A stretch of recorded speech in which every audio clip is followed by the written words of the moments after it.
अस्सलाम वालेकुम, मैं मिर्ज़ा मेहरान बेग उम्मीद करता हूँ खैरियत से होंगे।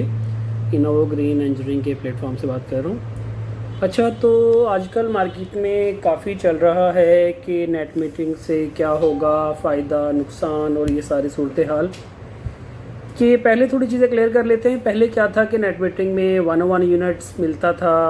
सबको पता है कि बिल ज़ीरो हो जाते थे, जिसका कुछ गलत फ़ायदा भी उठाया गया कि लोगों ने ओवर साइज सिस्टम लगाए और अपने बिल्स लाखों में नेगेटिव हो गए।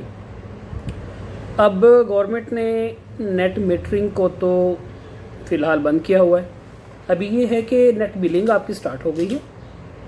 नेट बिलिंग में प्रोसेस अभी स्टार्टिंग है तो थोड़ा सा ज़्यादा लगेगा, क्योंकि जब भी कोई चीज़ पहली बार हो रही होती है तो उसका पूरा प्रोसेस बनने में एक टाइम लगता है।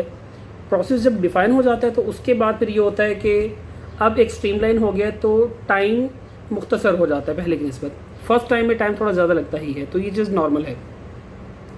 तो लेसन्स मिलना शुरू हो जाएंगे। तो अब जिन लोगों का ये है कि उनकी कंजम्पशन रात को है ज़्यादा, डे टाइम में कम है, तो अभी सॉल्यूशन ये मौजूद रहेगा कि आप सिस्टम लगाएं, लेकिन बैटरी स्टोरेज अब मस्ट हो गई है आपके लिए।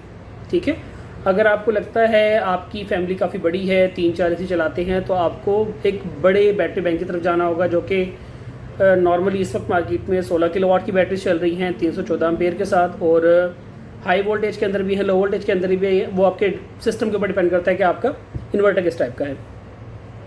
और अगर एक सिंगल फैमिली है जिसका एक एसी चलना होता है तो उसके लिए 1 या 2 बैटरीज भी काफ़ी रहेंगी। डिपेंड करता है कि आपका बजट क्या चल रहा है, आपने किस तरीके से करना है चीज़ों को।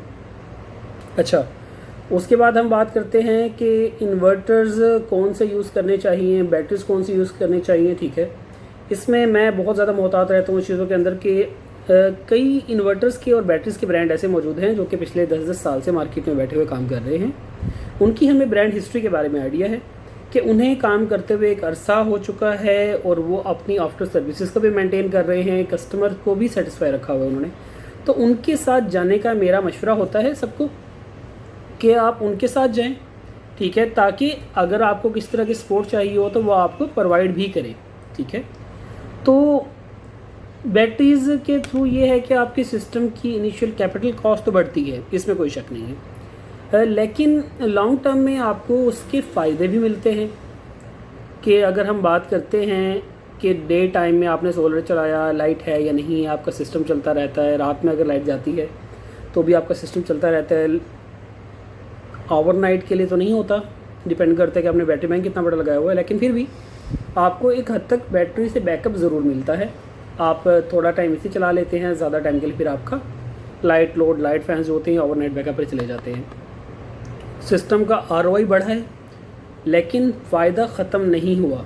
अगर कोई ये कहता है कि फ़ायदा नहीं रहा तो ये गलत बात है। पहले ROI था 1 साल, अब है 2 से 3 साल।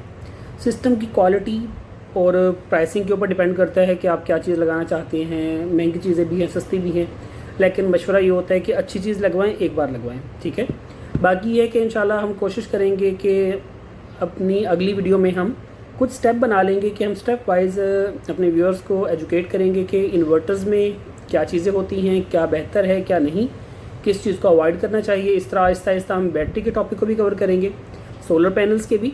तो ये है कि आप हमारी वीडियोस देखते रहिएगा, हमारे चैनल को लाइक भी करें, सब्सक्राइब भी करें, और आपके अगर कोई आपकी तरफ से सवाल जवाब हैं तो आप हमें कमेंट सेक्शन में भी बता सकते हैं। हमारा नंबर भी मौजूद है हमारे पेज के ऊपर, तो उसके थ्रू भी आप हमसे रब्ता कर सकते हैं। Thank you so much. अल्लाह हाफिज़।